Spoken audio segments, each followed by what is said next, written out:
Cleaning in the heat. Cleaning commando. Taking your clothes off to clean. Let's talk about cleaning in the heat. Okay, I've never had to do that. I hope I never do. But here are my policies about cleaning in the heat. So I know there are jobs that require to clean outdoors, cleaning in the heat. Construction workers, road work crew, roofers, they clean outdoors in the heat. I don't want to do those jobs. That's why I'm not out there doing it. As a small business owner, I have the opportunity, the luxury, the freedom to pick and choose my jobs. I don't want to work out in the heat. God bless anybody who does. And you know how sometimes you'll see them on the side of the road and you think they're taking a break, and why are they always on a break? Because they don't want to overheat or have a heat stroke or a heat migraine or heat exhaustion or even die from the heat. So cut them some slack. When you see somebody that's working outdoors and they're taking a break, let them take a break. They need to cool their body off so that they don't overheat. So when it comes to cleaning a house, same policy, in my opinion. I want to clean in a cool environment. In the Pocono Mountains, we have vacation homes, so some of my clients have no air conditioning. Some of them just have fans. You can have whatever you want in your home. I do ask my clients, whenever the weather gets to be about 75 degrees plus, I do ask if they can leave a fan on or the air conditioner on. I'm not going to complain if the house is cold. Trust me. When you're cleaning, you're moving, you're up, you're down, you're lifting, you're dusting, you're moving, you're scrubbing, you're walking, you're climbing, you're squatting, you're standing, you're moving, you're physically active, you're doing a lot. If you're in a home with no airflow and it's 80 plus degrees, it will be disgustingly hot and humid.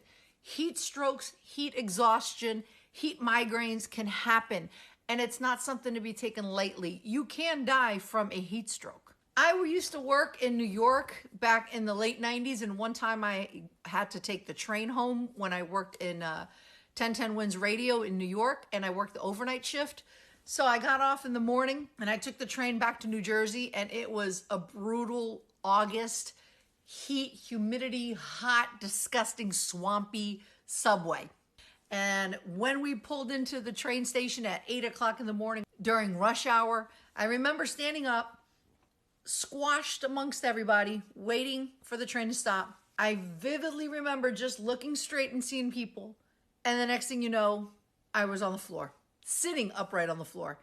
I had passed out. I'm assuming I passed out on people, and they must have picked me up and dragged me, because where I was sitting in the seat was in the middle of the train.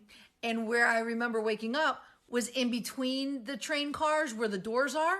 And somebody had sat me and leaned me up against the back of the wall, and there was a footprint on my shirt. So I had passed out. People just shoved me to the side to go about their business. Somebody walked on me. And by the time I remember waking up, the train was empty. It had already arrived to the last stop, which was Newark, New Jersey. And the train conductor was just walking by to make sure everybody was off the train. And he sees me and he says, "Are you okay?" And I go, what happened? Where am I? So they have to call paramedics, give me water. Turns out I had passed out from heat exhaustion, from the heat. I just passed out. So it can happen. And I wasn't even physically active. I was just on a train, and it was hot and I passed out. So cleaning during the summer, stay hydrated. Water, Gatorade, something with electrolytes. Drink a lot of water. Try to stay hydrated. Bring a portable fan. By the way, I have a portable fan. I'll have to make a video showing you my little portable fan. Please ask the clients to leave the air conditioner running for you. Or if they don't have AC, at least fans. When it's a heat wave, there is no cool air coming in. And I'm there during the day when the sun's beating down on the windows and it's very hot. Whenever the weather is extremely hot and humid, I will reschedule clients that I know I'm not going to be comfortable working in. When you're working in the heat, you can't think straight. You can't function the way you should be. And if I'm not comfortable, and if I just want to get out of your house because I'm suffering, I'm not going to do a good job. I want to get out. I don't want to spend extra time doing all these little detailed things that I normally enjoy doing if I'm sweating my skin off my body.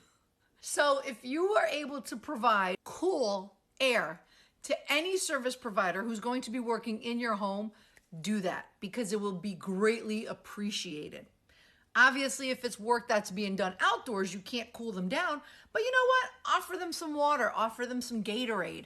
It's just a nice gesture just to help somebody who's working on or in your home to try to keep them cool on those hot, hot months.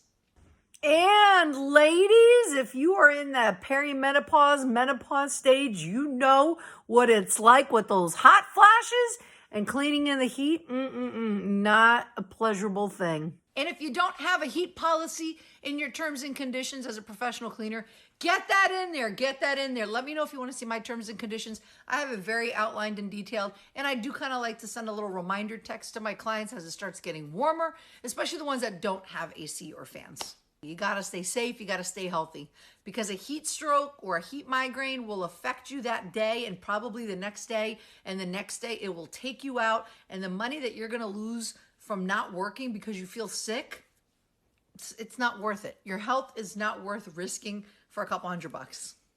Drop me some comments down below if you liked the video and if you wanna know anything else, any more chats, any more tips or tricks. Crunchy Cleaning by Kathy.